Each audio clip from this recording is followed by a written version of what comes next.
If you are in sales and you've been getting the I need to think about it objection, do not panic, do not freak out. Deep breath, just watch this video. And for the record, I need to think about it is not even a real objection. It's a smokescreen. It's just they're hiding the actual objection and the reason that they're not buying from you. But it's your job to uncover and figure out what it actually is. A lot of times in sales, women are taught to either push harder or back off and book a follow-up call. Both of these things will absolutely kill the sale. There's a right way to handle this objection that actually allows people to drop their guards, open up, and tell you the actual objection or the actual reason that they're not buying from you. And I have used this to close over $1 million in sales without ever sounding aggressive or pushy. So in this video, I'm gonna give you the step-by-step exactly what you are going to do the next time somebody hits you with the, I need to think about it. Okay, point number one, the reason that you are losing deals to the I need to think about it objection is because you're probably going into combat mode with them. Okay, so let's take it back, like big picture. When somebody says, I just need to think about that and then I'll get back to you, what are they actually saying?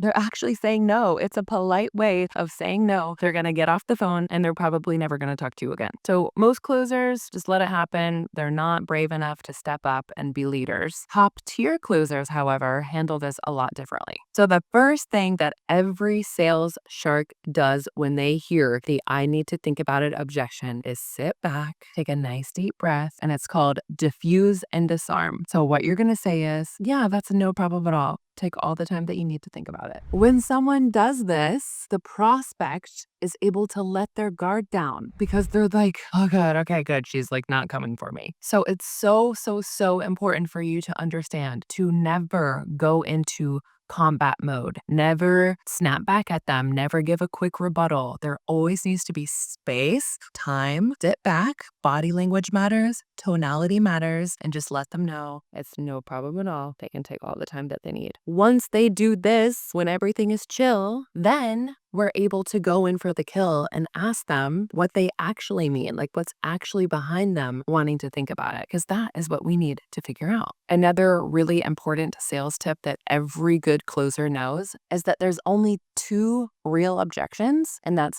fear and money. So when I say fear, I'm talking about like any kind of uncertainty that maybe the program won't work for them, fear of trying a new thing. And then when I say money, it's like maybe they have some of the investment, they just logistically need to figure out the rest. Maybe they don't have any of the money, like we need to figure out like their financial situation. Okay, so if you are watching this and you're like, Nikki, this sounds amazing. I want to learn your complete sales system. I want to be the one making those $10,000, $20,000 months at home as a closer. I got you covered. My High Ticket Sales Academy teaches all of this. I teach you how to close on one call. My students are landing jobs in 30 to 60 days and starting to collect commissions checks before they've even graduated. So when you are ready to escape the 9 to 5 and get into high ticket sales so you can finally get paid, the link is below. Number two, how to get clients to open up and tell us the real objection. So we've already sat back and we've just said, hey, look, it's no problem at all. Like I only want to do this if you want to do this. So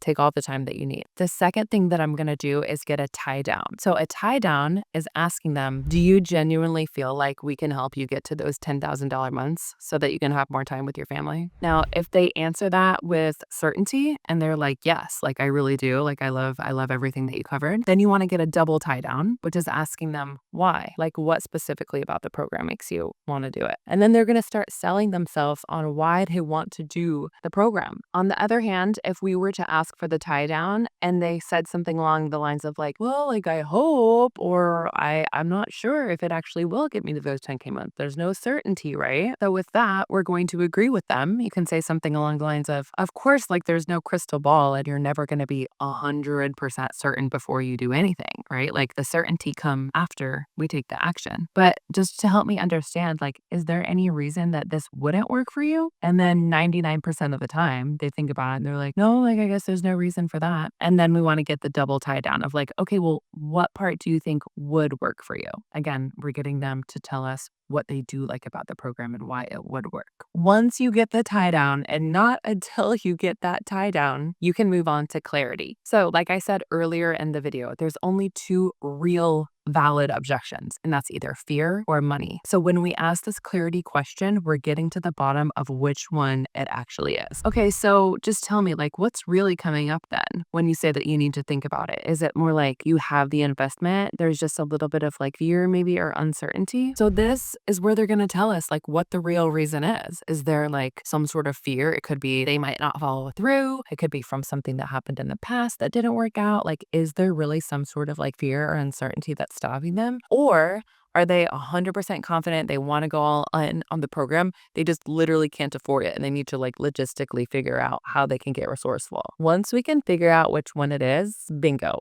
We got the real objection, and then we can handle it accordingly. This approach, I promise you, it's going to help you close so many more deals and get you so many pay-in-fulls. The reason that it works is because it is based in service. Like when I'm asking these questions, I genuinely want to help the other person. I don't care about the sale. I don't care about the money. I'm trying to help them get over the same patterns that have been repeating in their lives that they told me on the call that they want to get over. So it takes true leadership to be brave enough to ask them the right questions and help hold up the mirror and help them see that if they continue repeating the same patterns that they've been repeating, they're going to stay exactly where they are. But instead of telling them that, we get them to come to that conclusion on their own by asking the right question. So when you can do this and when you can master tonality and the skill of being able to handle objections, I promise you, these offer owners are going to be fighting over you to be their closer. Like there's just not that many great closers out there who really know how to walk people through fear the right way. This is when it gets really fun because you're going to be able to start selling offers that are $10,000, $20,000, and your commissions rate is negotiable. So when you're good and you start getting paid 15, even 20% of these big deals, you can make a lot of money in a really short amount of time. And this is exactly what I teach inside of Sales Shark Academy. It's the perfect blend of like feminine and also masculine sales. Listen, every day that you wait or you sit on this opportunity, somebody else is taking an amazing closing role and starting to collect commissions from home. And also, what you're going to realize in sales is that you are the objection that you give. So if you are the kind of person who sits on things and waits and overthinks, what do you think is going to happen on your sales calls? Whenever you get a person who does the same thing, it's going to be really hard for you to get over their objections. So this is why it's so important for you to be the kind of person that goes